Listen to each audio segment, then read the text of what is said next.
गाड़ी तूफान है बहुत पेशेंट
দেশৰ সাম্প্ৰতিক পৰিস্থিতিৰ প্ৰতি লক্ষ্য ৰাখি আমি এটা বিশেষ মক ড্ৰিল কৰিছোঁ। আপোনাক এনে পৰিস্থিতিত যদি আমাৰ ইয়াতে আমাৰ জিলাখনত যদি কিছু এয়াৰ ষ্ট্ৰাইক হয় বা তেনেকুৱা ধৰণৰ ৱাৰ্নিং আহে আমি কি ধৰণে ৰেছপন্ড কৰিম তাৰ এটা অনুশীলন কৰা হৈছে।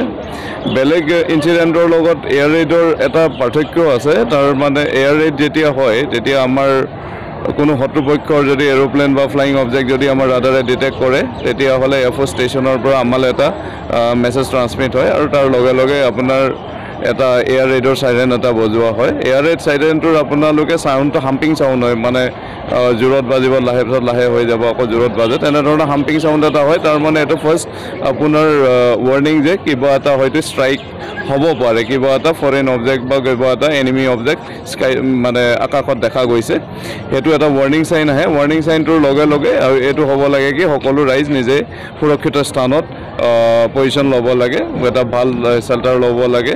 তাৰ এটা গাইডলাইন ইতিমধ্যে ইছ্যু কৰা হৈছে। ধৰক মুকলি পথাৰত থাকিলে তলত পৰি শুই কাণ দুখন ঢাকি দিব লাগে, যিমান পাৰে বিজুলী বাতি বা লাইট বা মানে ইলেক্ট্ৰনিক গেজেটসমূহ বন্ধ কৰি দিব লাগে, দৰ্জা খিৰিকী পৰ্দা লগাই দিব লাগে। তেনেধৰণৰ কৰাৰ পিছত যদি তেনেকুৱা সঁচাকৈ কিবা এটা বস্তু এটেক কৰিবলৈ আহিছে বা তেনেকুৱা ধৰণৰ এটেক হয়, এটেকটো তাৰ পিছত ধৰক ফাৰ্ষ্ট চাইটিং হোৱাৰ পিছত এটেকটোৰ 20-25 মিনিট বা আধা ঘণ্টা এনেকুৱা সময়লৈকে ধৰক এটেকটো চলিব পাৰে বা আমাৰ ইয়াতে ষ্ট্ৰাইক হ'ব পাৰে। কিন্তু তাৰপিছত যেতিয়া ষ্ট্ৰাইকটো ফিনিছ হৈ যায়, তাৰপিছত এটা অল ক্লিয়াৰ এটা চাইৰেন আকৌ দিয়া হয়। তাৰমানে আমাৰ যিটো এনিমি অবজেক্ট আছিলে সেইটো আমাৰ স্থানৰ পৰা আঁতৰি গৈছে। যেতিয়া আঁতৰি যায় তাৰপিছতে একচুৱেলি ৰেস্কিউ অপাৰেশ্যনটো ষ্টাৰ্ট হয়। কাৰণ যেতিয়া ফৰেন অবজেক্টটো থাকে বা ষ্ট্ৰাইক হোৱাৰ হেৰি থাকে, সেই সময়তে ডেফিনেটলি কি হয় মানে ৰেস্কিউ অপাৰেশ্যন কৰিবলৈ যোৱা নহয় বা সেই ধৰণৰ সেই সময়তে কিছু মেছেজ পালেও অল ক্লিয়াৰ চাইৰেনটো নোহোৱালৈকে কোনো ওলাই যাব নালাগে। ঠিক তেনেধৰণে পদচাৰীসকলৰ ক্ষেত্ৰতো ৰাস্তাত যদি কোনোবা আছে এনেকুৱা ধৰণৰ চাইৰেন যদি শুনা পায় সুৰক্ষিত স্থানলৈ যাব লাগে। গাড়ী মটৰ যদি কোনোবা আছে তেনেহ'লে গাড়ী মটৰ বন্ধ কৰি নিজকে সুৰক্ষিত বা গাড়ী মটৰ ছাইড কৰি লৈ পেলাই নিজে এটা সুৰক্ষিত স্থানত অৱস্থিতি ল'ব লাগে। এই কথাখিনিয়ে ৰাইজৰ মাজতে কিছু সজাগতা সৃষ্টি কৰাৰ লগতে আমাৰ যিখিনি ৰেছপন্স এজেঞ্চিজ আছে, ৰেছপন্স এজেঞ্চিজ কিন্তু ছিষ্টেমটোৰ লগত অলপ অভ্যস্ত কৰোৱাৰ কাৰণে আজি এটি অনুশীলন আৰম্ভ হৈছে। ৰাতি 7 বজাত আমি আৰু এটা অনুশীলন কৰিম, টোটেল ব্লেকআউট এটা এৰি। ইয়াতে এয়াৰ ষ্ট্ৰাইকৰ এটা মানে ৰেছপন্সৰ এটা প্ৰট'কল থাকে। যদি তেনেকৈ ৰাতি কিবা ফৰেন অবজেক্টছ আহে তেতিয়াহ'লে আমি লগে লগে টোটেল ব্লেকআউট কৰিব লাগে। ইলেক্ট্ৰিক লাইটছ বন্ধ কৰাৰ লগতে নিজৰ APDCLটো লাইন শ্বাটডাউন কৰি দিব, লগতে নিজৰ DG ছেট, জেনেৰেটৰ বা ইনভাৰ্টাৰ সেইখিনিও আমি নুমাই ৰাখিব লাগে যাতে ওপৰৰ পৰা আমাৰ লাইটটো চিনাক্ত কৰিব নোৱাৰে। লগতে দৰ্জা খিৰিকীসমূহো সম্পূৰ্ণৰূপে বন্ধ কৰি টোটেল অন্ধকাৰ, সম্পূৰ্ণভাৱে অন্ধকাৰত এই পিৰিয়ডটো থাকিব লাগে। তাৰপিছত অল ক্লিয়াৰ চাইৰেনটো যেতিয়া বাজে তাৰপিছত আকৌ পুনৰ স্বাভাৱিক অৱস্থালৈ ঘূৰি আহিব পাৰিব।